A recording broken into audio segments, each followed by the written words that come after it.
candrane. Pakne Piye kebundi? enggak atur ngimbang putramu sakloron ya pakne sajaya abot ngendi. Iya Budi. Yen saka pangarasaku bobote kok timbang to Budi. Syukur bagi sewu ya pakne. Muga bobot kang wis timbang iki bisa tumusing ati. Kang ateges bobot katresnanipun penganten Sarimbit sami imbang ya pakne. Iya Budi. Wong tuwa bisa jumurung donga muga penganten Sarimbit tansah kinembang ing kamulyan, kinembang ing karaharajan. Sigra penganten Sarimbit kalenggaken wonten sasana Rinengga minangka kawisuda dados raja sedina, ratu sedalu.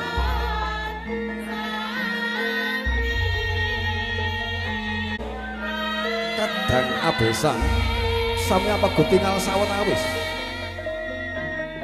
Paripurna apaga tinggal sigra samiya jawat asta utawi saling bersalaman. Mengko Pralampita manunggaling keluarga enggal inggih keluarga saking panjenenganipun Bapak Wagimin dalah Bapak Sareji. Kula sami rerangkulan nggadahi panyuwunan mugi-mugi saged dados besan salamiya. Amin ya rabbal alamin. Sigra jumakah tumuju ing sasana Rinengga asana tepi adat widi widana krobongan cakep. Kacar kucur kacar kucur tuna satak badhe sanak bisik wong liya saiki dadi sedulur. Muga penganten Sarimbit anggenipun makarya tansah mancur rezekinipun kadya kacar kucur. Kacar kucur uga ngemu pasemon bilih penganten kakung paring guna kaya dumateng penganten putri. Linambaran sindur bangun tulak kasuntak wonten ing panggonipun penganten putri. Kebak ing pangati-ati ampun ngantos kececer-cecer. Mengko Pralampita bilih dados tiyang estri punika kedah saged gemi, nastiti lan ngati-ati. Punapa ta isinipun kacar kucur inggih wos jene kacang kawak delik kawak uga kacampur arta receh. Wos jene ngemu pasemon nyuwun kemiranipun pangan mondene arta receh. Mengko Pralampita nyuwun kemirahanipun rejeki. Kacang kawak delik kawak. Mugi penganten Sarimbit anggenipun lelumban wonten ing madaning bebrayan saged manggih rahayu kalis ing rubeda sehingga saged dados kaken ninen wiwit duminuka prakteng delahan. Sigra karingkos katetepaken dumateng panjenenganipun Kanjeng Rama dalah ibu Mengku Pralampita bilih Kanjeng Rama dalah ibu punika tiyang sepisan ingkang dados pangayoman. Nalikanipun menggahi punapa kemawon wonten ing madaning bebrayan tartemtu tiyang sepah kekalih tiyang sepisan ingkang kedah mangertosi babagan punika.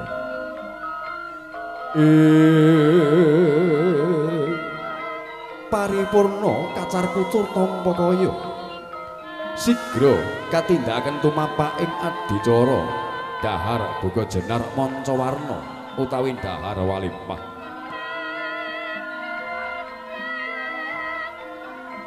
Boga jenar mancawarna boga sega mancawarna wis ngarani sinongsong saking janur kuning minangka pepetening pangayoman. Maratandaken bilih rejeki bekalipun Kang Raka punika rejeki kang boten singklar saking paugraning agami. Kang ateges wiwit dinten menika Raka Mas Bagus Yusuf Arif Munandar sampun gadhahi tanggil jawab paring nafkah lahir tumusing batin dumateng kusumaning ayu Erianda Isa Aprilia. Ing tembe saged nuwuhaken wiji kang utama. Bilih mangke miyos kakung dados laring kang saleh, wondene mangke miyos putri saged dados putri ingkang salehah. Wondene dulang-dulangan ngemu pasemon bilih penganten Sarimbit sampun sesihan bobot katresnanipun. Senadyan meranggulangi punapa kemawon wonten ing madaning bebrayan. Tartamtu wonten ing madaning bebrayan mangke badhe hanemai babagan raos pedes manis asin lak sapungalanipun ati ingkang sabar lan narima sabar kang ateges sabar ing kahanan narima kang ateges narima ing panduman paripurna dawuh Boga Jenar Mancawarna sigra panganten sami kaparingan unjukan tirta wening tirta banyu wening wus ngarani wening kang ateges resik wening kang ateges suci linambaran kanthi meneping manah ugi sucining niat nindakaken sunahipun Rasul kusumaning ayu Erianda Iza apaya Dahra Mas Bagus Yusuf Arif Munandar netepi sunahipun Rasul wonten ing kalenggahan dinten punika ing pangajab mugi tansah pikantuk barokahipun para nabi-nabi para wali-wali uga sesepuh winisepuh kang katur lenggah wonten ing sasana paiwahan punika kanthi pangestu saking panjenengan sami mugi-mugi pengantin saripit anggene prelumban wonten ing Madari Gebrayan tansah pikantuk barokah sahingga saged mangun keluarga ingkang sakinah mawaddah warahmah fid-dini wad dunya hatal jannah amin ya rabbal alamin.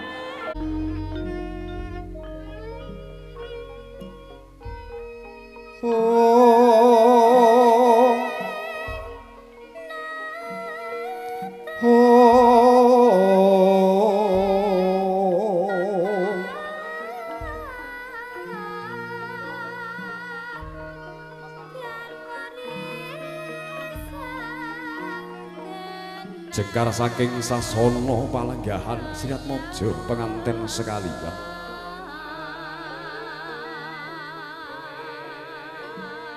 arasa sumungken wonten padane Kanjeng Rama dalah ibu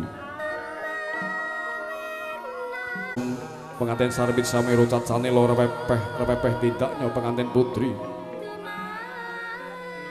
sumungken wonten kersanipun Kanjeng Rama kang mangkono candrané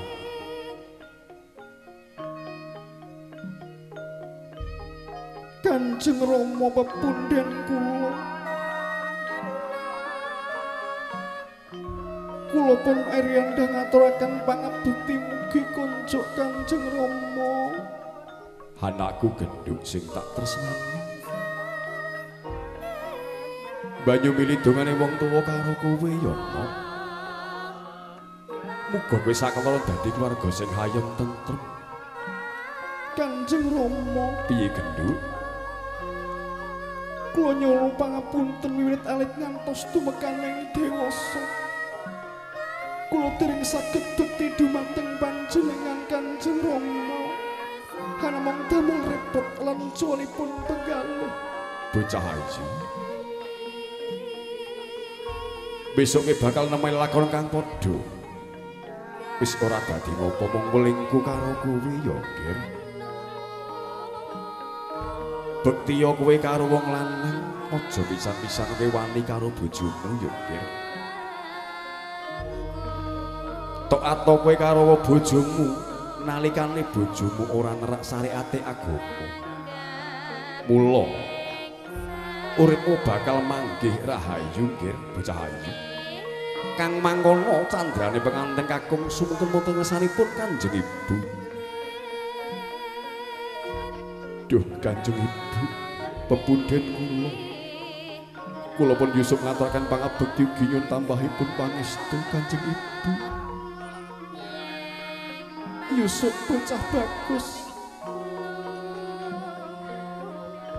banyu milih dungane wong tuwa karo kowe ya nggih Kanjeng Ibu wiwit dinten punika kula badhe nyuwun pamit kula badhe nyuwun pamit saking pangkonipun panjenengan Kanjeng Ibu kula badhe gesang kaliyan wanita pilihan kula yen tak rasa sih wingi sore kowe sih tak kudang-kudang saiki kowe arep uwal saka pangkone wong toyo mung mulingku karo kowe ya nggih dadi kowe lanang sing tanggung jawab dadi kowe imam sing bener ilingo yen kowe pengen urip mulya aja nganti kowe ninggal salatmu ya nggih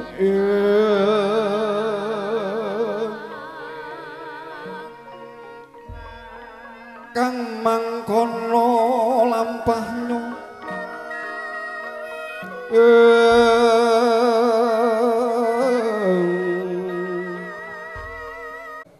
paring setunggal lagon kangge Melking Sasana Re Dista.